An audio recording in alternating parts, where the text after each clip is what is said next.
So hello everyone, तो आज हम करने वाले एक बहुत ही मज़ेदार टॉपिक जिसका नाम है अलजेब्रा ऑफ लिमिट्स। तो इसमें हम सीखेंगे कि हम लिमिट्स के अंदर ऐसे चीज़ों में बदलाव कैसे ला सकते हैं। तो चलिए शुरू करते हैं। तो हम पहले इस चीज़ से शुरू करते हैं, कुछ सिंपल चीज़ों से, जैसे कि limit x tends to a k into f of x।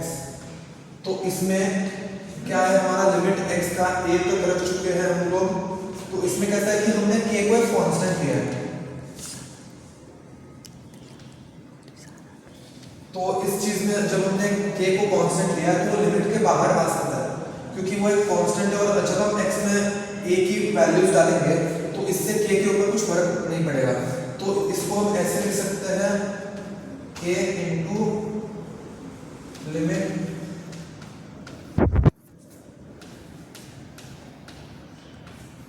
तो ये आप देख सकते हैं कि हमें ऐसा मिल चुका है।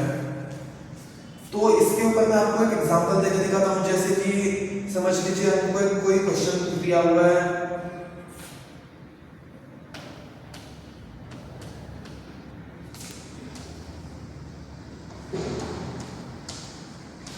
तो इसमें आप देख सकते हैं कि हमारा जो 2 है, तो अगर हम x में a की कोई भी वैल्यूज डालते हैं तो इसमें 2 में कुछ फर्क तो पड़ेगा है नहीं, जब तक हम x में कुछ डाले या ना डाले। तो तब हम 2 को ऐसे बाहर निकालेंगे।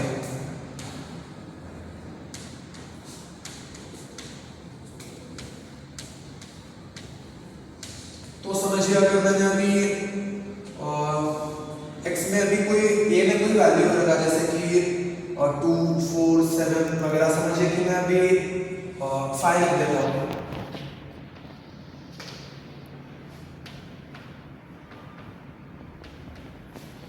तो अपना जो f ऑफ x हो जाएगा वो भी 5 बन जाएगा।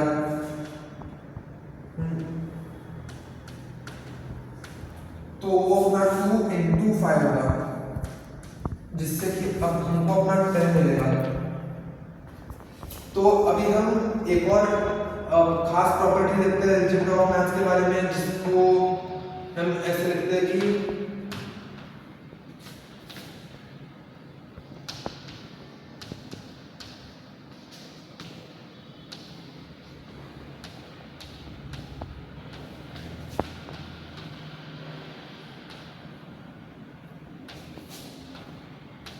तो आप इसको देख सकते होंगे।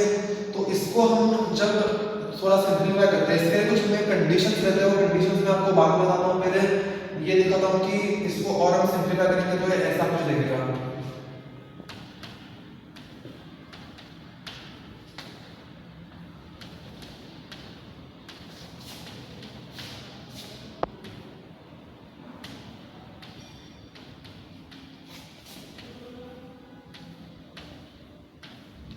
तो जब हम लिमिट को x में 1 में रखते हैं, जब हमको ऐसे दो फंक्शंस दिए हुए रहते हैं, f of x plus minus g of x।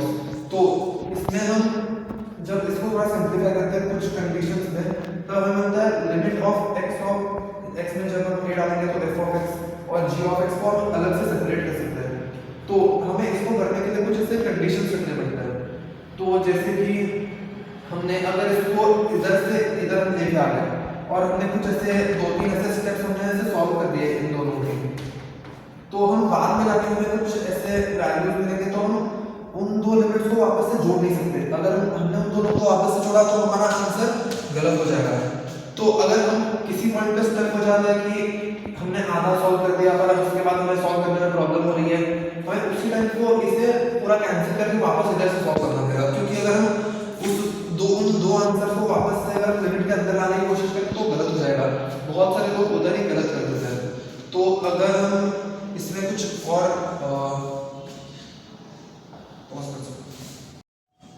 तो अभी हमने इसमें देखा था, जैसे कि limit of f of x और z, इसमें हमने देखा था कि हम इसको सेपरेट करेंगे तो हम वापस इसको जोड़ नहीं सकते। तो अब देखते हैं, जैसे कि f प्लस g दिया हुआ है अंदर में,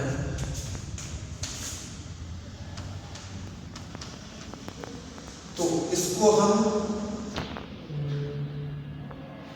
f और g में तभी सेपरेट कर सकते हैं जब इन दोनों में से कोई एक कांस्टेंट रहेगा। जैसे कि f एफ ऑफ एक्स को अगर हमने कांस्टेंट ले लिया तो तब जाके वो सेपरेट होगा। उसके बाद एक और चीज है कि हमें अगर ए में अगर इन्फिनिटी नहीं मिलता, अगर हमें ए में इन्फिनिटी तुरंत ना मिले तो हमें जैसे कि एफ ऑफ एक्स, तो अगर हमें अगर इन्फिनिटी ना मिले तो हमें तो ऐसे अगर हमें इन्फिनिटी ऐसे नहीं दिया होगा तो हमें सॉल्व करना है, पर अगर हमें इन्फिनिटी दिया हुआ है तो उसका आंसर होगा हमारा डज नॉट एग्जिस्ट।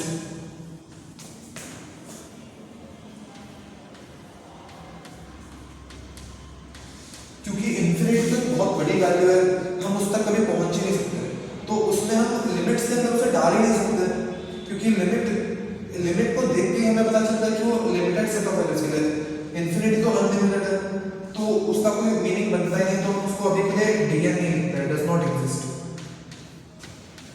तो अगर हमें इन्फिनिटी दिया होगा तो डज नॉट एग्जिस्ट डाल देना है, पर अगर इन्फिनिटी नहीं दिया हुआ है तो हमें आगे और सॉल्व करते रहना है। तो इधर तक तो हमने इस चीज की उन कंडीशंस और उन प्रॉपर्टीज के बारे में सीख लिया। तो अभी हम कुछ क्वेश्चंस करके देखते हैं, कुछ मजेदार क्वेश्चन, जैसे कि मजेदार नहीं, सिंपल क्वेश्चन से स्टार्ट करते हैं।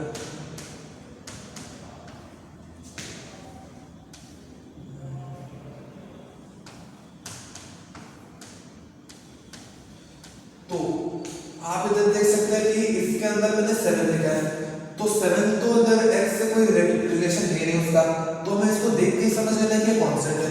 इधर मैंने लिखा भी हुआ था कि इधर देख सकते हैं आप, इधर समझिए कि f ऑफ x को मैंने पहले लिख दिया, ये g ऑफ x समझिए कितना 7 है, तो मैंने इसको इसके साथ ऐड किया, तो मैं 7 को ऐसे सेपरेटली लिखूंगा अभी। तो आप इसको ऐसे देख सकते हैं,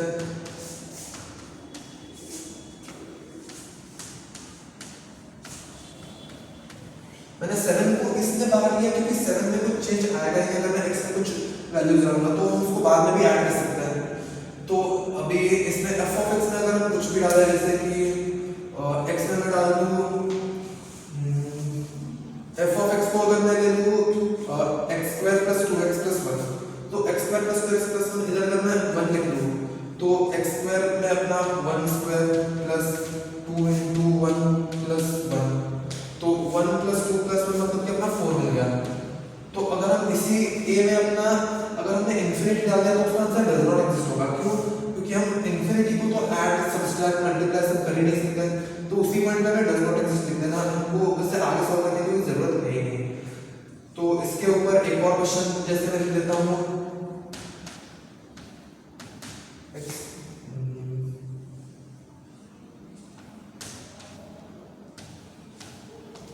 x में अगर मैं कोई वैल्यू डाल दूं, जैसे कि -3 आप ले लीजिए, -3 अगर मैं f ऑफ x को कुछ ले लेता हूं, जैसे कि 2x - 1 या 3x + 4, चलिए f ऑफ x में पहले 2x - 1 डाल के लिखते हैं। नहीं, f ऑफ x में कुछ प्लस भी तो करना पड़ेगा, प्लस हमने कर लिया, एक और माइनस का भी ले लेंगे g ऑफ x, तो मैं अभी के लिए f ऑफ x को ले लेता हूं 2x + 1,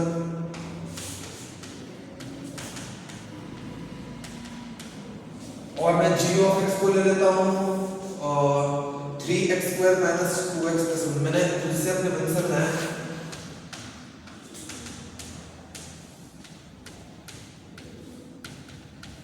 तो जब तक मैं x में कुछ रियल वैल्यूज डालते रहूंगा हमें आंसर मिलते रहेगा। तो आप देख सकते हैं कि इनमें से कोई कांस्टेंट तो है नहीं जो हम डायरेक्टली उसको सेपरेटली लिख दें। तो x में हमने -3 लिखा है, तो इसको पहले हम सेपरेटली सॉल्व कर लेते हैं।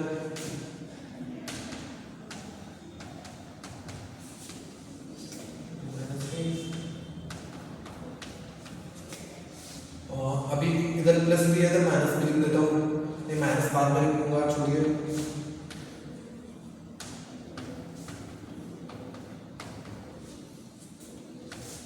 इसको हमने क्या लिया था 3x² - 2x + 1।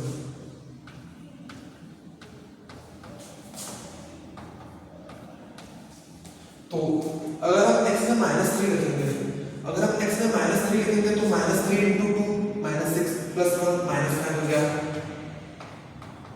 -5 प्लस है, तो प्लस में इधर माइनस भी आ सकता है, चलिए वो देखते हैं। -3 का square 9, 9 into 3 27, 27 minus 27 minus of minus 27 minus 2 into minus 2, मतलब अपना हो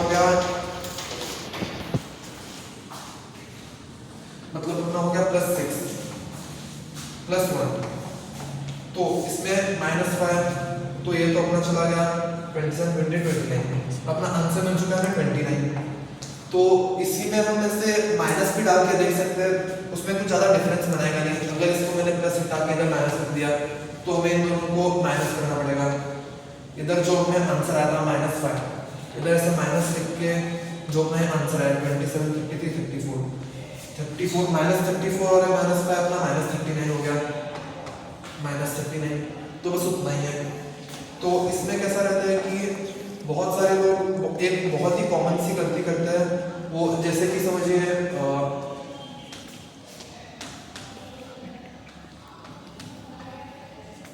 ये इंफिनिटी है, तो इधर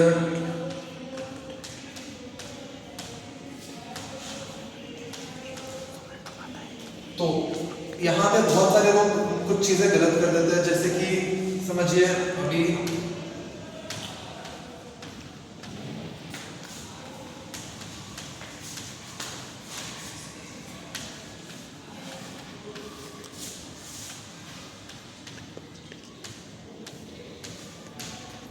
यहाँ पे लोग क्या कर देते हैं कि मैंने अभी आपको बताया था कि इसका आंसर डज नॉट एग्जिस्ट आएगा, तो इसको लोग ऐसे लिख देते हैं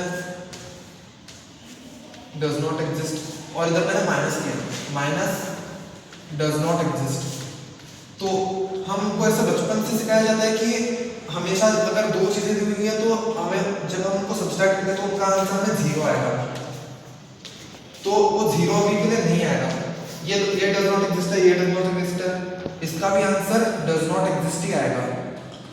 ऐसा क्यों होगा? क्योंकि इधर हमें कोई भी इंफिनिटी है ना, हम बता नहीं सकते कि क्या है क्या नहीं है, तो उसमें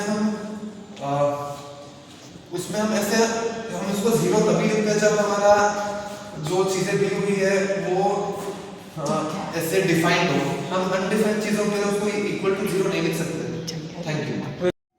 तो गाइस अभी हमने दो प्रॉपर्टीज सीखी थी, तो अभी हम तीसरी वाली सीखने वाले हैं। तो पहले प्रॉपर्टी हमने क्या सीखा था, एक k रहता है जो एक कांस्टेंट रहता है, तो हम उसको लिमिट के से बाहर निकालते हैं। और हमने दूसरी प्रॉपर्टी g ऑफ x कर सकते हैं लिमिट के अंदर और बाहर। तो अभी हम तीसरा सीखने वाले हैं। आपने भी एडिशन सब्सट्रैक्शन और ये कांस्टेंट वाले किया, तो अभी आपको पता चल चुका होगा कि हम अभी मल्टीप्लिकेशन वाले करते हैं। तो ये प्रॉपर्टी कुछ ऐसी है, लिमिट x इधर a और f of x into g of x। तो ये हमारी प्रॉपर्टी, इसको अभी हम पढ़ने वाले हैं। तो ये वाली प्रॉपर्टी थोड़ी ज़्यादा इंपॉर्टेंट है बाकी उन दोनों से, क्योंकि वो दोनों थोड़ी इजी वाली थी। तो इस वाले में कैसा है कि हमारा पहला तो कंडीशन ये बन गया कि हमारा a 0 और इंफिनिटी नहीं होना चाहिए, तब हम उसको चेक करेंगे। तो उसको बाकी हम चेक कर, तो वो ऐसा हम चेक करने के बाद हमें इधर देखना है कि लिमिट जब हमारा a 0 और इंफिनिटी ना हो, तो हम देखते हैं कि ये कुछ ऐसा होगा।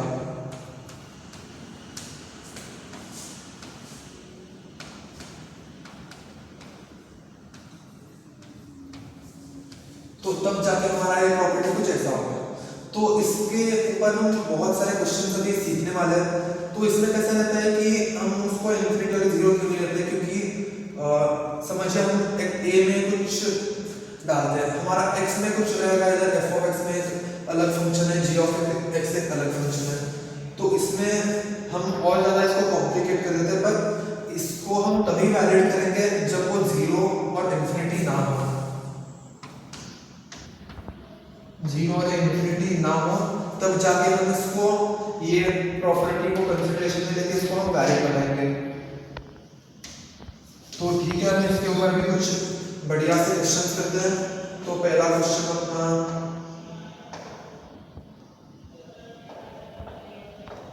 सॉरी क्वेश्चन इधर लिख देते हैं। तो इधर हम अपना पहला क्वेश्चन लेते हैं। तो अभी हमने समझिए अभी हम x में अभी 0 डाल जीरो डाल दे लेंगे वो हाँ जल्दी एक्स में जीरो आ गया, जीरो आ गया तो जीरो इंटू ले लेंगे तो जीरो का समथिंग जीरो तो इसको इक्वल्स टू जीरो लिख देते हैं, जो कि अपना पूरी तरह से गलत है, पूरी तरह से गलत है। तो आप अभी क्या करेंगे, अरे यार तुमने इसमें एक्स में जीरो डाल दिया तो ये जीरो कैसे नहीं होगा, तो हम इसको थोड़ा बहुत तो हमें थोड़े चेंजेस करने पड़ेंगे। तो ये वाला थोड़ा प्रॉपर्टी से अलग वाला क्वेश्चन है। तो इसमें देखिए कि हम x को हम इसमें से कॉमन लेंगे, तो इधर x में कॉमन ले लिया, मैं इधर ही करके दिखा रहा हूँ, ये स्क्वायर पे आ जाएगा x का x कैंसिल आउट, तो अपना क्या बचा 2x + 1 डिवाइडेड बाय 3x + 22। तो अभी हम अगर इसमें जीरो डालेंगे तो 2x अपना जीरो हो गया, 3x अपना जीरो हो गया, तो हमारा आंसर क्या था हमारा 1/22। तो हमें अपना आंसर 1/22 मिल चुका है। तो इसी तरह से हम ये बस आपको बेसिक अंडरस्टैंडिंग के लिए थी, ये भी सेम निकालते हैं, x पर हटा दिया, एक क्यूब को निकाल दिया, उस पर हटा दिया, तो 2x + 3 3x² + 5x - 22। तो अभी हम x में ऐसे कोई भी वैल्यू डालें तो हमें उसके लिए कोई पर्टिकुलर एक आंसर मिलेगा। जैसे अगर हम इसमें अभी जीरो डाल देते हैं, अगर हमने इसमें जीरो डाल दिया तो x में जनरली वो सब जीरो हो जाएंगे, तो -22/3 1 डालेंगे तो उसका भी एक अलग सा आंसर आएगा। तो अभी हम इस प्रॉपर्टी के बारे में बात कर लेते हैं, इसके बारे में। तो इसके ऊपर हम थोड़े क्वेश्चंस देखते हैं। तो चलिए मैं आपके सामने एक क्वेश्चन बना देता हूँ।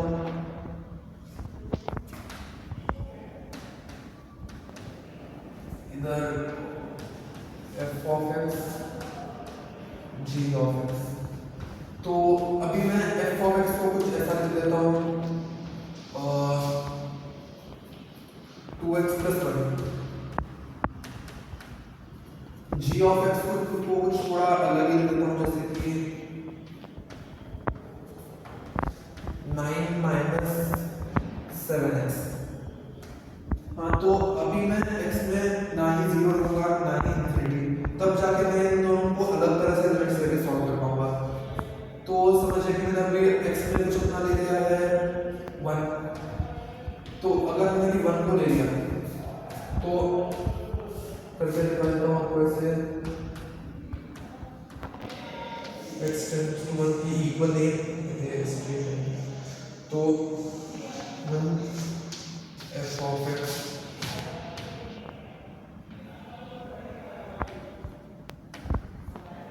और लिमिट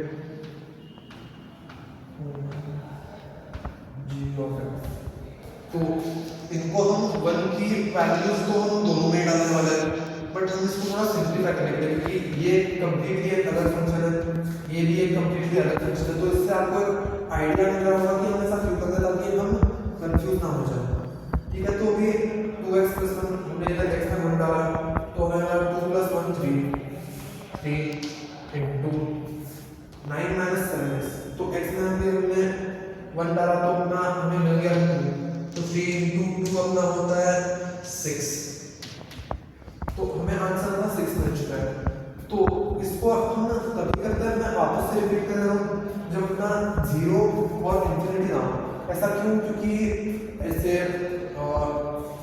0 और -इंफिनिटी भी छोड़ देते, जब हमें -इंफिनिटी सब मिल जाए तो हमें डायरेक्टली डज नॉट एग्जिस्ट लिख देना है, क्योंकि समझिए जैसे कि हमारा अपना ग्राफ ऐसे पॉजिटिव डायरेक्शन से आ रहा है, मतलब जैसे राइट से ऐसे आ रहा है, तो वो ऐसे अभी अपना कोई एक्सैक्ट वैल्यू अपना 1 है, तो वो ऐसे 1.00001 ऐसे करके आ रहा है, और इधर ऐसे नेगेटिव में से लेफ्ट में से जब ऐसे जा रहा है तो 0, तो ऐसे कम सा बढ़ रहा रहेगा, 0.9 ऐसे 0.9999998 0.9999999, तो ऐसे करके अपना बढ़ रहा रहेगा। वही अपना इंफिनिटी कुछ भी हो सकता है, इंफिनिटी अगर मैं 10 टू दी पावर इधर मैंने लिख दिया 10 टू द पावर 1 मिलियन, तो इसका अगर मैं और 100 जीरो भी लगा दूं ना तभी कुछ फर्क पड़ेगा नहीं, क्योंकि ये इंफिनिटी है। तो इसके ऊपर हम और भी कुछ ऐसे क्वेश्चन देखते हैं, जैसे कि मैं आपके अंडरस्टैंडिंग के लिए एक और क्वेश्चन बना देता हूँ।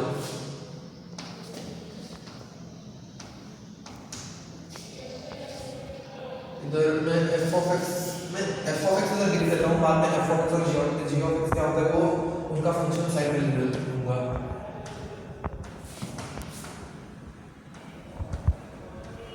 तो मैं अभी के लिए अपना एफ ऑफ एक्स को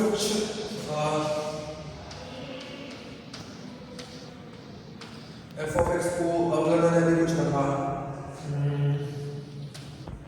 4x² - 3x और अपना g ऑफ x को मैंने कुछ सिंपल रख देता हूँ इस बार x³ अगर मैं x को अपना ऐसे 11 लिख दूँ, अगर मैंने अपना x 11 रख दिया तो आप देख सकते हैं कि मैं इसको पहले तो अपना फर्स्ट स्टेप में मिल चुका है कि x अपना 0 और इंफिनिटी नहीं है। फर्स्ट स्टेप अपना है वैलिडिटी फाइंड करना, तो मैं इसको ऐसे बाद में लिख दूंगा लिमिट इसको f ऑफ x और g ऑफ x को थोड़ा सेपरेट करके अंदर से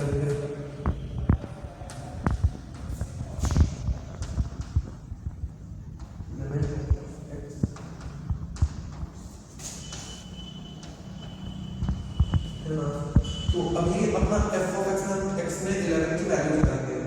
11 स्क्वायर क्या होता है 121 इंटू 4 अपना मिलेगा हमको, इसको लिख देता हूँ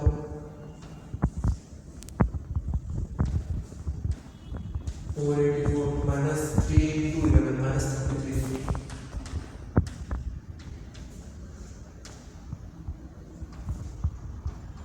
अपना 451 में इधर मिल गया। तो हम अभी अपना g ऑफ x क्या है x³ 11 इंटू 11 इंटू 11 तो 11 इंटू 11 121 इंटू 11 1331 तो ये अपना 1331।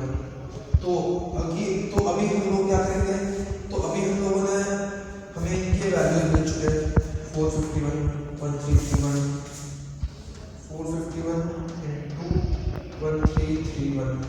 तो हमारा अभी 451 डिफाइंड है 131 डिफाइंड है, तो डिफाइंड इनटू डिफाइंड अपना डिफाइंड का आंसर आएगा। इसका कोई पर्टिकुलर आंसर आएगा समझिए हम उसको टी लिख देते, पर हमारा पे हमें डिफाइंड है हमें पता है उसकी एक वैल्यू भी है। अपना टाइम बचाने के लिए मल्टीप्लिकेशन हटा देना। तो आई होप कि आपको इधर से समझ आ चुका होगा कि हमारी थर्ड प्रॉपर्टी इधर खत्म होती है। Thank you. तो हेलो एवरीवन, तो भी हमने 3 प्रॉपर्टीज पढ़े थे।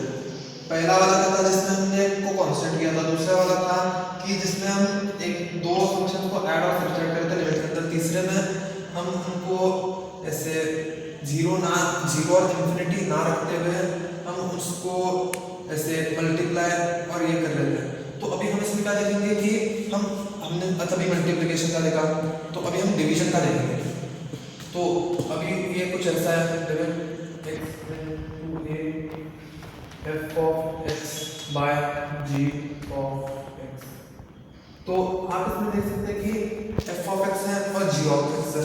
तो ये बहुत ही सिंपल सी प्रॉपर्टी, इसमें बस एक थोड़े बहुत ही ये क्राइटेरिया है जिसमें हम कहते हैं कि f of x by g of x 0/0 नहीं होना चाहिए, 0/0 नहीं होना चाहिए। ऐसा क्यों होना चाहिए? क्योंकि ऐसे हम अभी देखते हैं पहले अभी के हम मान लेते हैं कि 0/0 नहीं होना चाहिए, तो उसके बाद बात क्या होगा कि ये कुछ ऐसा दिखेगा f ऑफ x बाय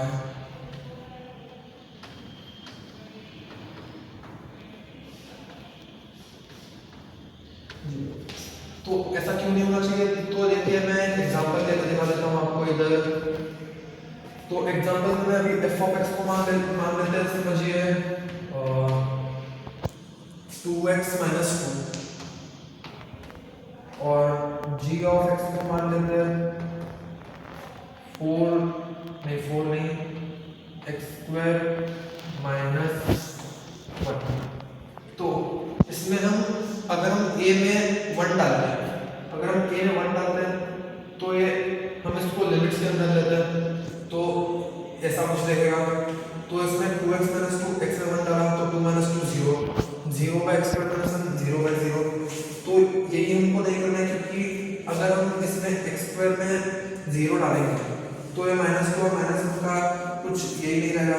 तो अभी हम देखते हैं कि जब 0 ना डालते आते हुए, मतलब जीरो आंसर नहीं आते हुए हम इसको जब सॉल्व करें तो हमें क्या मिलता है।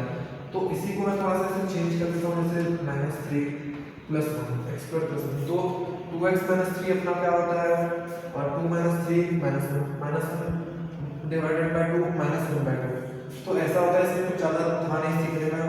तो फिफ्थ प्रॉपर्टी में लग जाता है। तो फिफ्थ हमारा कैसा है, सॉरी,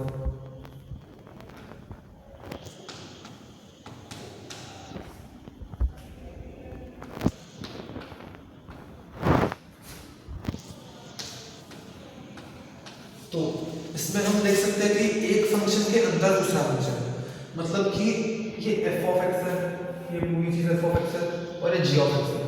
तो जैसे जैसे g(x) में वैल्यू डालेंगे f(x) में हमें वैल्यूज मिलते जाएंगे। तो इसमें भी हमें कुछ ऐसे हर एक चीज के अंदर में कुछ रूल्स रहते हैं जो फॉलो करने पड़ते हैं। पहले प्रॉपर्टी में हमने देखा था कि एक कांस्टेंट होना चाहिए, दूसरे में हमने देखा था कि वो ऐसे प्लस और माइनस ऐसे इंफिनिटी नहीं आना चाहिए ए में, तीसरे में हमने देखा था और कि जीरो और इंफिनिटी नहीं आना चाहिए, और फोर्थ वाला तो आपको इधर ही कराया है जिसमें कि हमें आंसर इसका 0 और 0 आना चाहिए। तो अभी फिफ्थ वाला में क्या है कि हमें इसके अंदर डाल तो ये वैल्यू सकते हैं, पर हमें इसके अंदर एक रूल है जो हमें फॉलो करना पड़ता है कि इसका जो मैं आपका क्वेश्चन के इसके एग्जांपल से दिखा देता हूँ कि समझिए अपना एक क्वेश्चन है, एक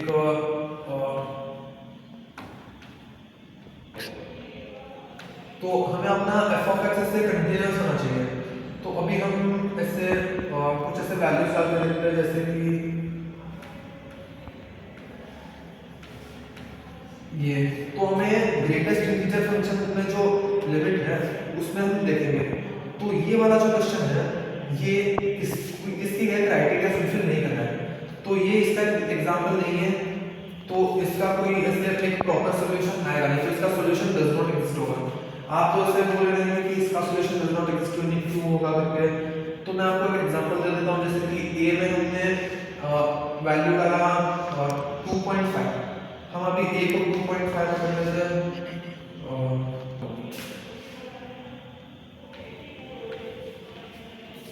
तो अभी हम कुछ ऐसे वैल्यू लेते हैं, जैसे कि मैं वैल्यू ले लेता हूँ 3। तो अभी 3 आपको देख के लग रहा होगा अरे ये सिंपल सा तो है, अभी हम क्या करेंगे ज़्यादा से ज़्यादा, एक्स स्क्वायर में अभी हम 3 डालेंगे 9 आएगा, 9 का ग्रेटेस्ट इंटीजर फंक्शन 9 है, तो अपना आंसर 9 हो गया, इसमें कौन सा डज नॉट एग्जिस्ट आएगा। तो ऐसा नहीं होता। तो ऐसा क्यों नहीं होता, क्योंकि x मतलब सिर्फ 3 ही होता, यहाँ पे हमें 3 माइनस के होगा, 3 माइनस से चेक करना पड़ेगा, 3 प्लस से चेक करना पड़ेगा, और बाद में 3 से। तो आप बोल रहे हैं ऐसा क्यों करना है। तो बहुत सारे लोग एक चीज गलत कर लेते हैं कि वो x के अंदर एरो है ना, उसे x इक्वल्स टू 3 मान लेते हैं। हमें उसे x इक्वल टू 3 नहीं मानना, अपना x 3 की तरफ बढ़ रहा है, 3 के बहुत पास है, पर हमें उसको 3 नहीं मानना है। पर हम इस केस में हम पहले 3 डाल के देखेंगे। अगर हमने इसमें 3 डाला तो अभी हम एक बेसिक चीज देख लेते हैं कि हमारा जो f(x) है वो आपको दिख ही रहा होगा कि वो ऐसे ग्रेटेस्ट इंटीजर फंक्शन है, ग्रेटेस्ट इंटीजर फंक्शन है, अपना g(x) x स्क्वायर है, g(x) हमारा x स्क्वायर है। तो यही मैं आपको कहना चाहता हूँ कि यहाँ पे दो अपने फंक्शन दिए हुए, तो अभी मैंने 3 डाला तो 3 स्क्वायर 9 का ग्रेटेस्ट इंटीजर फंक्शन 9 होगा, तो आंसर तो 9 आ गया। तो अभी हम 3 माइनस करके देखेंगे, 3 माइनस में कैसा सर लेफ्ट से जा रहा रहेगा, जैसे कि 2.9999999998। तो आपको लगता तो हम इसको नॉर्मली जब हम इस चीजों के बारे में बात करते हैं तो हम इसे राउंड ऑफ करके 3 मान लेते हैं, पर ग्रेटेस्ट इंटीजर फंक्शन में ऐसा नहीं होता। हमें अगर 2 पॉइंट अगर कुछ भी दिया हो ना तो हमें उसको 3 ही मानना है, नहीं सॉरी 2 ही मानना है। क्यों? क्योंकि वो इस ग्रेटेस्ट इंटीजर फंक्शन की प्रॉपर्टी है। तो अभी हमने इसको समझिए, मैंने अभी आपको बोला 2.9999 ऐसे करके 10 9 दिए, फिर भी हमें इसको, चलिए इसको एक और 9 लगा के इधर ही रखता हूँ, ऐसे हमने 2.99999 दिया, तो इसको हम जब ऐसे ये करेंगे तो हमें इसका एक वैल्यू आएगा, हमें इसको ऐसे 2 के टर्म्स में लेना पड़ेगा।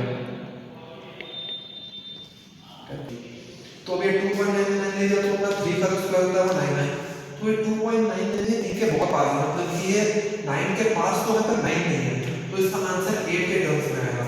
पर वही अगर मैं 3 प्लस लेता हूँ, मतलब कि 3 प्लस से 3.000001, 3.000002, तो इसको भी हम यूजुअली जब हम ऐसे देखते तो इसे राउंड ऑफ करके 3 मान लेते हैं सिंपल कैलकुलेशन के लिए, पर इसमें हम ऐसा नहीं करते, हम इसको 3 मानते हैं और 3 का स्क्वायर करके हम इसको 9 ले लेते हैं। तो हमने देखा कि इस केस में हमने इसका हमें दो आंसर है, एक है 2 और एक है, मतलब सॉरी एक है 8 और एक है 9, तो ऐसा आप कह रहे होंगे कि 8 और 9 दो आंसर है, तो दो आंसर है तो ऑब्वियसली इसका आंसर होगा हमारा डज नॉट एग्जिस्ट होगा हमारा इसका आंसर।